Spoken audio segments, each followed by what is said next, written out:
and into the oven with this at about 375. You can put it in while your French toast is going, but just keep checking your oven. So now while that's going, let's make a quick pear sauce. And you can do this with apples, pears, if you have peaches around. I happen to have some pears that are nice and ripe and I really want to use them, so I'm just going to go ahead and slice them up. They've already been rinsed and I've taken the labels off, and you can see they're really ripe.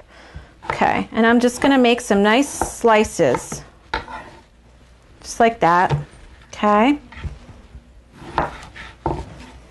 And if there's a center in it, well, there's not on that one, but okay.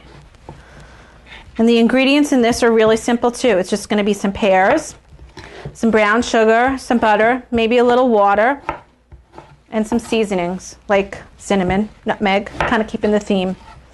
So if you don't want to do maple syrup, this is a nice alternative. And since we don't really have a lot of healthy options in this breakfast, well, this is the healthy part, kind of.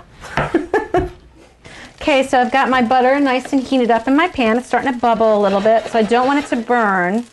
And now I'm going to go ahead and get the pears in there and get them kind of sauteed, coated in the butter, a little brown maybe. And I get them all spread out there. They like to stick together, safety in numbers and all that. Yeah, there we go. Okay, I'm going to let them brown a little bit on each side just to get a nice caramelization going. And then I'm going to remove them and make the rest of the sauce and then add them back. So I've let this go for a little bit. Now you can see that I flipped them already. Some of them got nice and golden brown. I've let that butter really caramelize the outsides of those pears. And that's just what we want. Took maybe 5 to 7 minutes. I'm going to go ahead and remove these now because I don't want to get them too well done that they mush up. And then, where's my bowl? Oh, right in front of me. I'm going to go ahead and make the rest of the syrup. Whoop, and then add it back. Okay, hang on.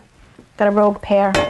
Okay, so what I'm going to add now is a little hot water, or warm water, it doesn't matter. And that's what we call deglazing the pan. That's going to pick up some of that natural sugar from those pears, and it's going to kind of help you to clean the bottom of your pan too, which is nice.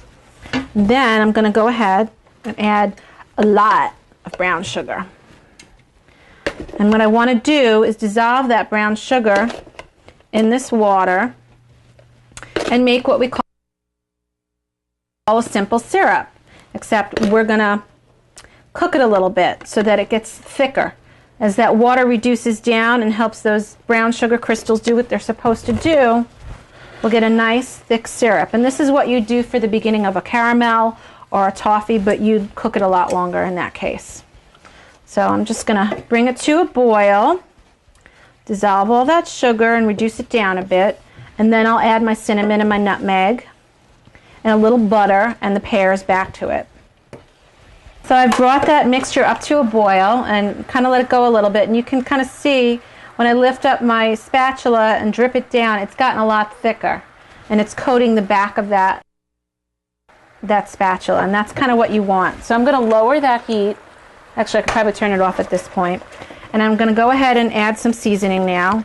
Just a little bit of cinnamon, and be careful because if it's bubbling, you don't want it to splash back on you. And a little bit of nutmeg. Not too much nutmeg for this because a little goes a long way. And whoop, let me mix all that in.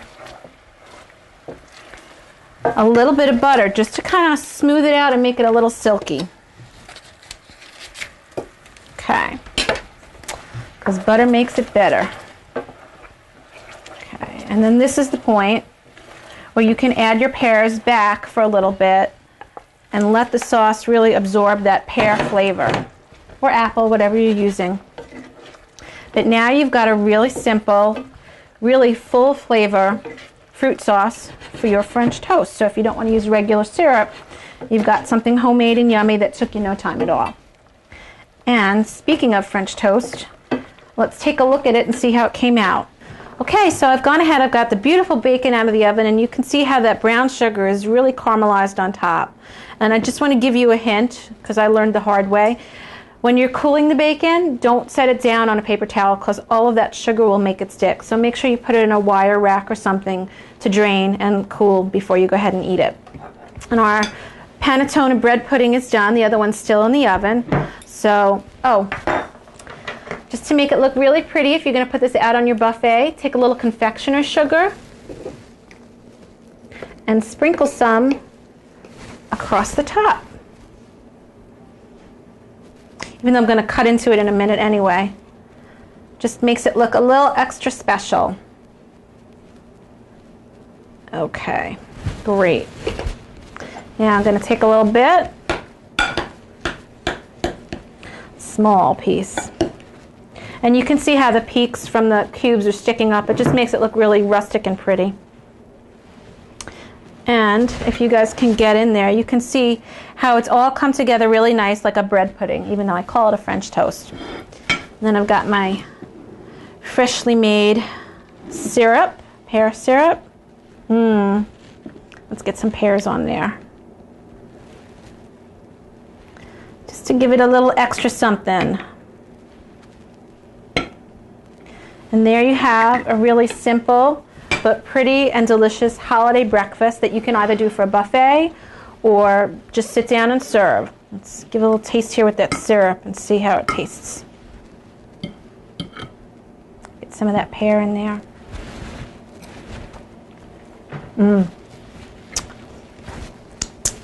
It's got all the spices from the nutmeg and the cinnamon, and then it's got that little extra zip from the citrus and the panettone. It's delicious. And then let's get a little piece of that bacon, which is going to be smoky and sweet and really caramelized and not let me cut it. It's like candy. Oh, it's so good. So if you like this recipe or any other recipe, please contact us at JTV, and you can reach us at viewermail@jtv.tv or 517-787-8817, and we'll be happy to pass the recipe along to you. Thanks for joining us. We'll see you next time on In the Kitchen, and have a happy and healthy holiday.